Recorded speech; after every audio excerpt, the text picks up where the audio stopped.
Bismillahirrahmanirrahim. Assalamualaikum warahmatullahi wabarakatuh. Terima kasih Yang di-Pertua Dewan kerana memberi peluang kepada Jelebu untuk membahaskan ataupun memberi sedikit sebanyak pandangan dan juga cadangan kepada kerajaan.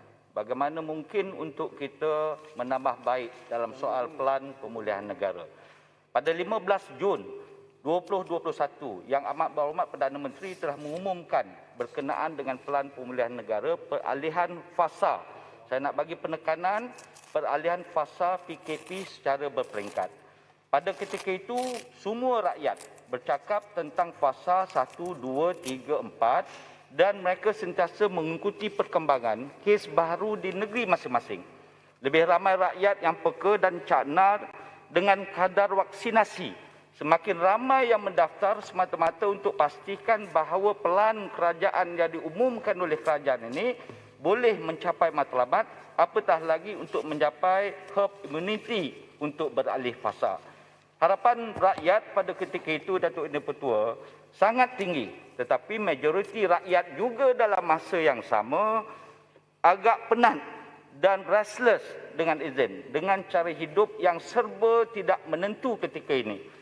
Namun begitu, situasi pada hari ini seolah-olah menunjukkan keadaan yang tidak ada pemulihan, yang tidak ada perkembangan, yang menampakkan perkembangan dari masa ke semasa.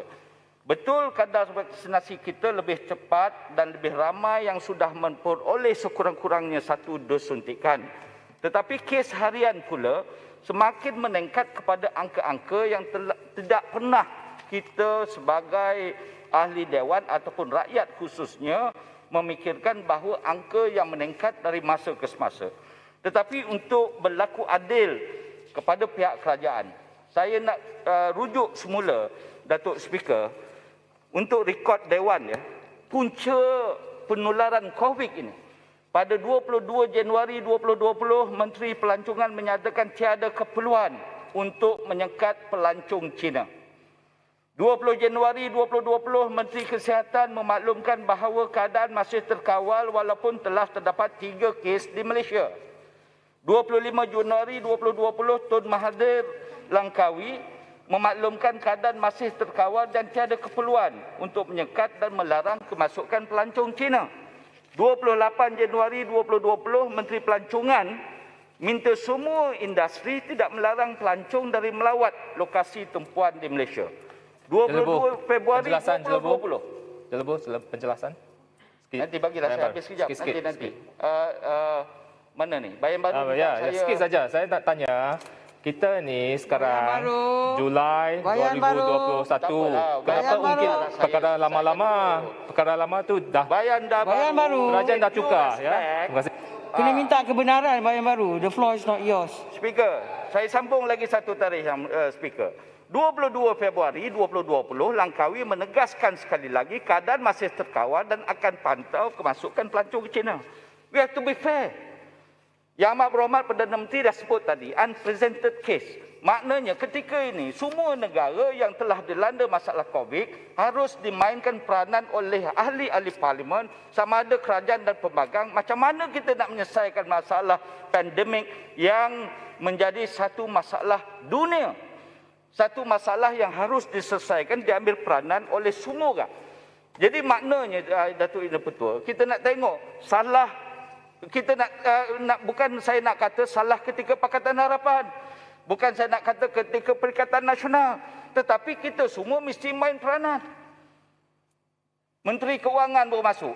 Sampai bertambah kurus saya tengok Menteri Keuangan bagi berbagai pelan dan juga pendekatan bagaimana untuk atasi masalah COVID. Tetapi masalah ini pada saya semakin hari semakin meningkat, mempunyai punca dan juga permasalahan yang harus diselesaikan.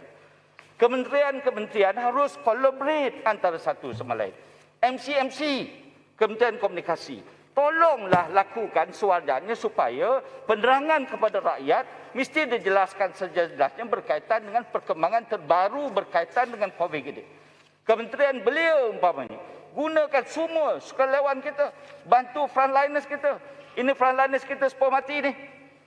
Saya nak bagi tahu, almost 24/7 di PWTC tu, COVID tu, almost 24/7 frontliners kita menjalankan tugas. Tambah lagi kita menjadi sukarelawan. Contoh yang saya nak sebut.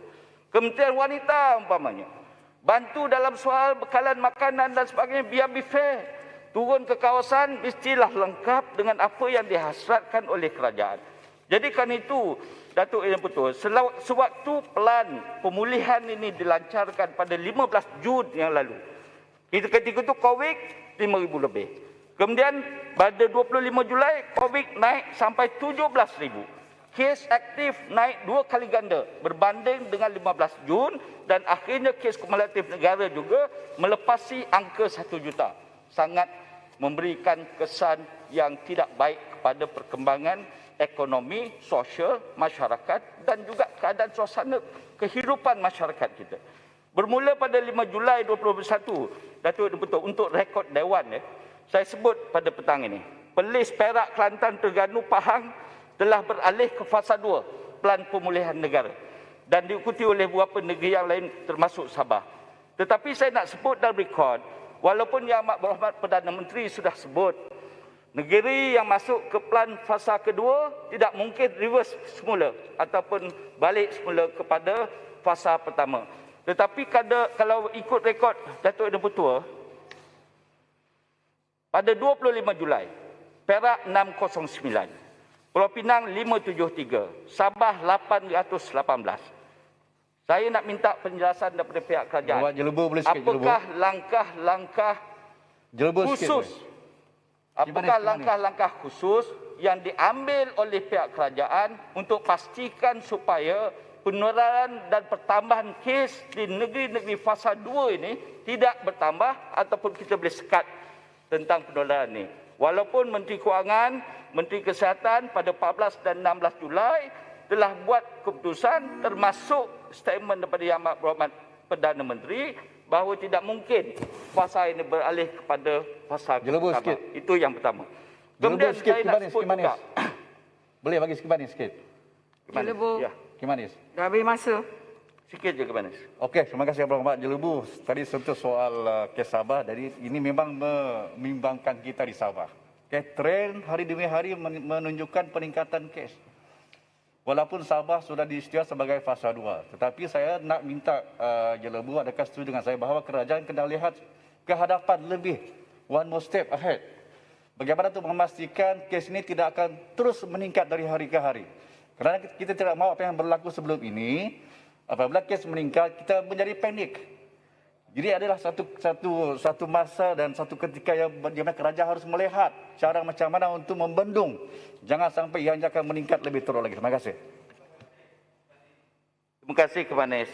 Masukkan dalam penyampaian saya. Datuk Yang Dipertua, perkara poin yang akhir yang saya nak sebut dalam masa yang begitu singkat. Perkara yang paling merisaukan saya dan juga rakyat Datuk Yang Dipertua ialah kemampuan sistem kesihatan dan para frontliners kesihatan untuk kita terus bertahan dalam keadaan suasana sebegini. Dengan kes aktif yang melebihi 160,000.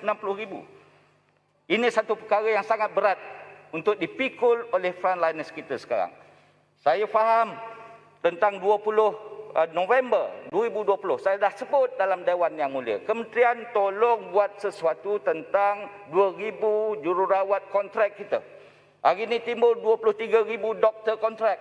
Dan Yang Berhormat Menteri ketika itu memberi jawapan bahawa masalah kontrak ini akan diambil tindakan segera oleh kerajaan dan saya nak cadangkan kepada kerajaan supaya perkara ini perlu dibagikan satu keutamaan dan prioriti. Datuk Yang Dipertua, sudah sampai masanya bebanan yang ditanggung oleh kerajaan ini, yang ditanggung oleh hospital kerajaan ini, dikongsi bersama dengan hospital swasta. Memang benar sudah ada hospital swasta yang menerima pesakit COVID, tetapi jumlahnya masih lagi kecil. Saya nak nyatakan untuk rekod Dewan, saya ingin memetik satu laporan yang dikeluarkan pada 6 Julai 2021, Yang Berhormat Menteri Kesihatan menyatakan sebanyak 112 atau 53.1% daripada 211 hospital swasta di seluruh negara bersetuju menyediakan rawatan COVID-19. Pertanyaan saya, apa yang berlaku kepada baki 46.9% hospital swasta yang mesti berkorban untuk bersama dengan kerajaan di dalam memberikan perkhidmatan kepada rakyat, Datuk Yang Dipertua. Kemudian saya nak bagi tahu juga, Datuk Yang Dipertua, Yang Berhormat Jelebu dah lebih masa. Ya, Ramai pembahas hari ini. Yang Berhormat, saya nak sebut satu perkara yang sangat penting. Yang Berhormat, semua orang pun nak berbahas. Ya, Yang Berhormat, Speaker. Bagi saya Tolong, sikit Yang Berhormat. Saya nak gulung, Yang Berhormat. Syarikat insurans Last point, Yang seperti... Berhormat. Last point. Last point. Last point. Syarikat insurans seperti AIA, Prudential, mereka tanggung rawatan pesakit COVID dengan pelbagai syarat. Pay and claim, maknanya bayar dahulu, claim kemudian. Ini mesti diselesaikan, Yang Berhormat Datuk Speaker, kerana dalam keadaan ekonomi rakyat yang agak mendesak ini dan ditimpa musibah COVID-19, saya yakin dan percaya rakyat memerlukan penglibatan semua entiti swasta ini untuk bersama-sama dengan kerajaan untuk menjayakan pelan pemulihan nasional ini. Terima kasih.